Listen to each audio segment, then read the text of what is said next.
開始之前記得撳個 like，訂閱埋我哋頻道，撳埋個鐘仔，咁你就唔會錯過每次出片啦。睇完有咩諗法，記得留言同我哋講，分享埋俾朋友。事不宜遲，正式開始。喺2025紐約車展，Subaru 就出咗大招，第7代 Outback 正式現身。啱啱好係 Outback 踏入30周年，呢一部賣出超過300萬架嘅戶外王者，終於迎來史上最大改版。無論係外形定內涵，都全線升呢，簡直就係講緊新世代冒險家嘅 Dream Car。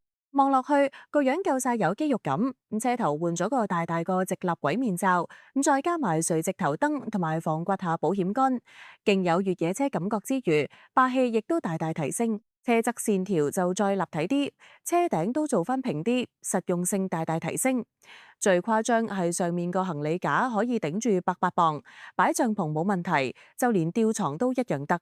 講到安全性，佢哋加咗個新功能叫緊急停車加安全靠邊。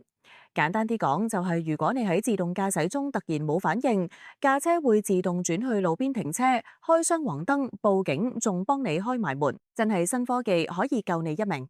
動力系統方面就有兩款可以揀，第一款係2.5公升自然吸氣 Boxer 引擎，180匹馬力，配 CVT 波箱，啱晒返工放工、週末出街。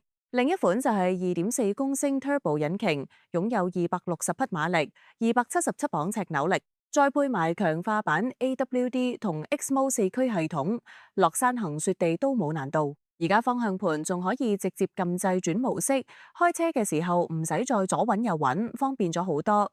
咁仲有 WRX 電子轉向系統，操控感應該會更貼地。呢部車可以話係集實用、越野、科技、安全於一身。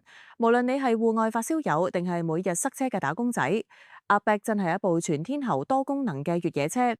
蔚來汽車頭3個月交付成績出爐啦，2025年第一季一共交咗42,094部車，比起上年同期爆升咗40%。3月單月就已經交咗15,039部，睇得出個勢開始翻嚟，企翻穩陣咗。重點係呢一個數唔係淨係靠本身嗰啲高階車，而係有副品牌 Onvo 落到一齊撐起。呢一隻新出嘅家庭車，3月就交咗4,820部車，咁剩翻嗰10,219部車就係蔚來嗰啲高階智能電動車，即係話而家唔係淨係打貴價市場，連家庭客都諗埋，兩邊一齊嚟。Onvo 主打性價比、實用，擺明針對中階市場，同時又啱晒中國而家嗰啲家庭換車潮。你諗下，價錢平又夠用，真係好吸引。截至到3月尾，蔚來整個品牌加埋已經交咗成71,3,658部車，以新品牌嚟講，條數都幾誇張。簡單講啦，蔚來而家唔只想做高科技 icon。佢開始向大眾市場進攻，出 SUV 有仿跑，依家再加埋家庭車，成個 lineup 開始齊晒，佈局都幾 aggressive。如果蔚來殺入香港車壇，你又有冇興趣呢？唔想錯過最新車壇消息同試車內容，記得上我哋網站 car1.hk，再 follow 埋我哋嘅 Facebook 同埋 Instagram。我哋下條片再見啦！